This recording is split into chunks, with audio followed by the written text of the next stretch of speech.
As Europe battles deadly heat waves, questions are being raised over whether the continent has done enough to prepare for the growing impact of the climate change. Here's a report on this. Has Europe failed to prepare for climate change? It was one of the first major economies to set a legally binding target to reach net zero emissions by 2050. But this year's heat waves exposed gaps in readiness. Long accustomed to a relatively gentle climate, Europe was slower to focus on adapting to extreme heat. In recent weeks, power supplies faltered, outdoor work was banned in some areas, and trains were cancelled. The economic impact, once called a tragedy of the horizon, is now immediate. Southern countries reliant on outdoor work and tourism have long faced the brunt. Now heat is hitting factories and offices in the cooler north, cutting productivity. Germany estimates a single day of extreme heat costs its economy around $465 million. Yet the Federal Environment Agency says only about half of German offices have air conditioning.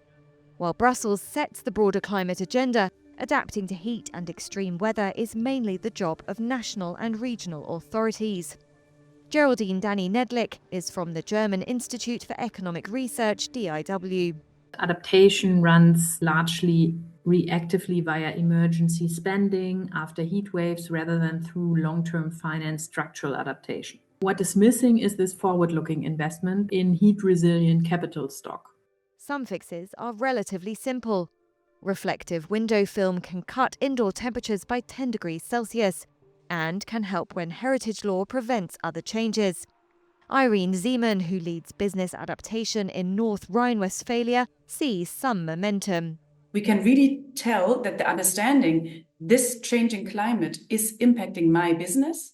Germany has a bit of a, let's say, backlog, or they're talking about soccer, they're 0-1 behind.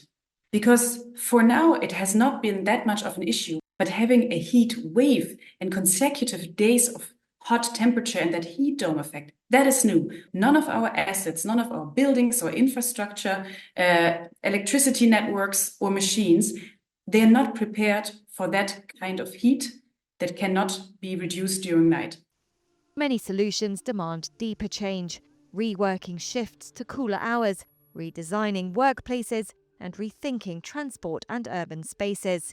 There's no one-size-fits-all, with the EU Climate Commissioner saying, quote, "There's no point saying from Brussels how the Greeks or Spaniards need to battle wildfires." From 2021 to 2025, 72% of EU climate spending went to mitigation and 18% to adaptation. Still, measures introduced since the deadly 2003 heatwave, heat health plans, early warnings, outreach to vulnerable people have worked. The World Health Organization estimated Europe's heat-related deaths today would be about 80% higher without them.